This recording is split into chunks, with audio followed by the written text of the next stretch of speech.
Hello, many blessings and love to you all today. My name is Jermaine Felton, and today we'll be reading Exodus chapter 2, verses 1 through 25. Before we get started, let's put some context to today's chapter. Exodus chapter 2 introduces the character of Moses after describing the plight of Israel under Egyptian slavery. This passage provides a few interesting ironies. Primarily, the Egyptian king's attempt to oppress Israel through infanticide. This very command leads to his own daughter adopting an abandoned Hebrew boy, Moses. She provides him with support, education, and essentially raising the future liberator of the very people her father seeks to control. With that being said, let's start today's reading. About this time, a man and woman from the tribe of Levi got married. The woman became pregnant and gave birth to a son. She saw that he was a special baby and kept him hidden for 3 months. But when she could no longer hide him, she got a basket made of papyrus, reeds, and waterproofed it with tar and pitch. She put the baby in the basket and laid it among the reeds along the bank of the Nile River. The baby's sister then stood at a distance, watching to see what would happen to him. And we see in verse 1, although a name is not mentioned yet, the baby in the story was Moses. Moses' mother and father, Josephat and Amram, his brother Aaron, and his sister Miriam. We also see in verse 3 that Moses' mother knew how wrong it would be to destroy her child, but there was a little she could do to change Pharaoh's new laws. Her only alternative was to hide the child and later place him in a tiny papyrus basket on the river. God used her courageous act to place her son, the Hebrew of his choice, in the house of Pharaoh. I have to ask you this question today. Do you sometimes feel surrounded by evil and frustrated by how little you can do about it? I say this to you, when faced with evil, look for ways to act against it, then trust God to use efforts, however small it is, seems in the war against evil. Now let's continue. Soon Pharaoh's daughter came down to bathe in the river, and her attendants walked along the river bank. When the princess saw that the basket among the reeds, she sent her maid to get it for her. When the princess opened it, she saw the baby. The little boy was crying, and she felt sorry for him. This must be one of the Hebrews' children, she said. Then the baby's sister approached the princess. Should I go and find one of the Hebrew women to nurse the baby for you? She asked. Yes, do, the princess replied. So the girl went and called the baby's mother. Take this baby and nurse him for me, the princess told the baby's mother. I will pay you for your help. So the woman took her baby home and nursed him. So we see here in verse 7 and 8 that Miriam, the baby's sister, saw that Pharaoh's daughter had discovered Moses. Quickly, she took initiative to suggest a nurse for her mother might take care for the baby. The Bible doesn't say if Miriam was afraid to approach the Egyptian princess or if the princess was suspicious of the Hebrew girl. But Miriam did approach her, and the princess bought the service of Miriam and her mother.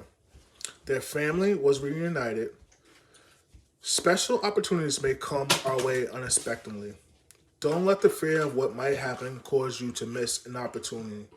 Be alert for the opportunities God gives you and take full advantage of them. Moses' mother was reunited with her baby.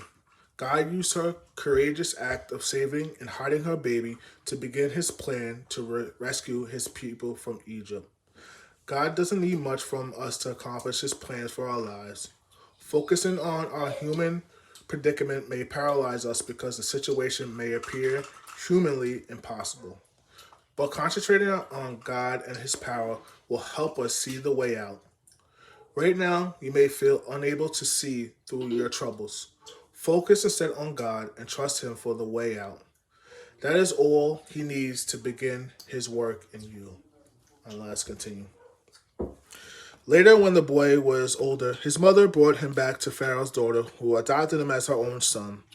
The princess named him Moses, for she explained, I lifted him out the water.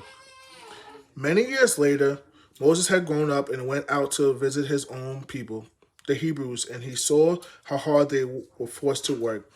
During his visit, he saw an Egyptian beating one of his fellow Hebrews.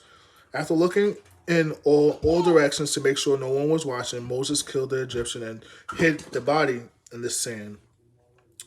The next day, when Moses went out to visit his people again, he saw two Hebrew men fighting. Why are you beating up your friend?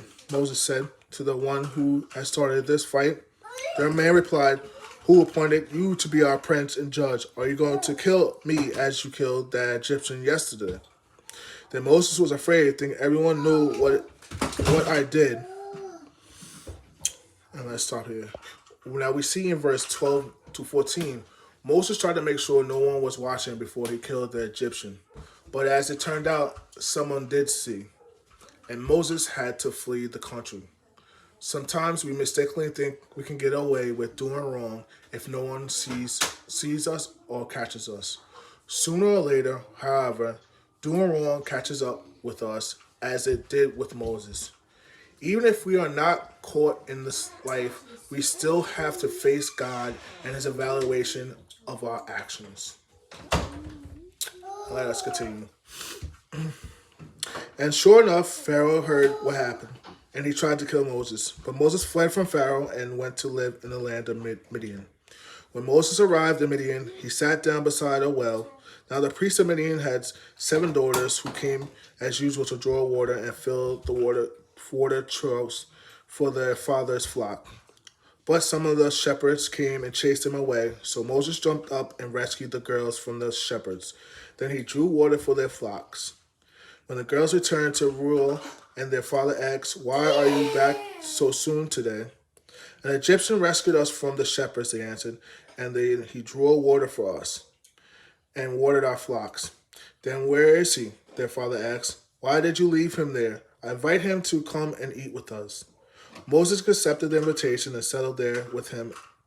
In time, Ruel gave Moses his daughter Zipporah to be his wife. Later, she gave birth to a son, and Moses named him Gershom, for he explained, I have been a foreigner in a foreign land.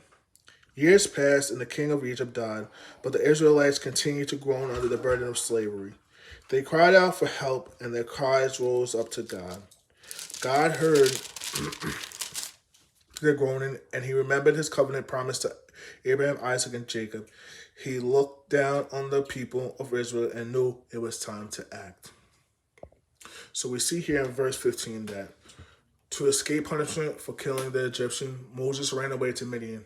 He became a stranger in a strange land, separated from his home and family. It took many years after this incident for Moses to be ready to serve God, but he trusted God instead of fearing the king. We see this in Hebrews, the 11th chapter, the 27th verse.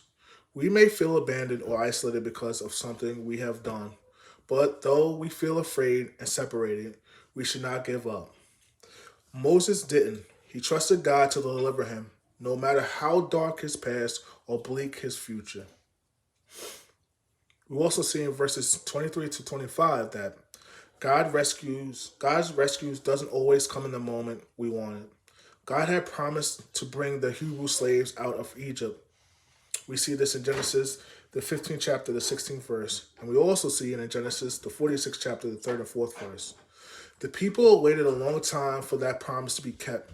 But God, our amazing God, knows the best time to act. When you feel that God has forgotten you and your troubles, remember that God has a time schedule that we can't see.